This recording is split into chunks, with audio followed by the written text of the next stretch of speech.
Événement émouvant, le défilé de mode de la vingtaine de femmes séropositives. L'espace voulu par Arcade Sida permet à l'assistance, aux auditeurs et téléspectateurs de s'imprégner des conditions de vie des personnes atteintes de VIH-Sida.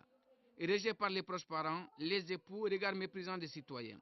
Bref, les traitements discriminatoires et la stigmatisation totale des personnes atteintes de la maladie du siècle constituent un frein dans la lutte contre la pandémie. Il faut lutter vraiment contre cette stigmatisation et cette discrimination pour permettre vraiment aux usagers d'aller pour les prises en charge et aussi permettre à la population d'accepter d'aller faire le test.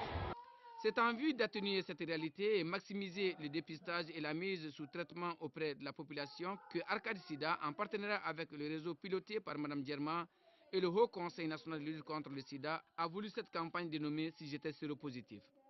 Campagne qui a pour but d'interpeller l'opinion publique sur l'acceptation et la tolérance des personnes vivant avec le VIH-Sida. L'objectif est de lancer cette campagne afin que la stigmatisation et la discrimination s'arrêtent au Mali.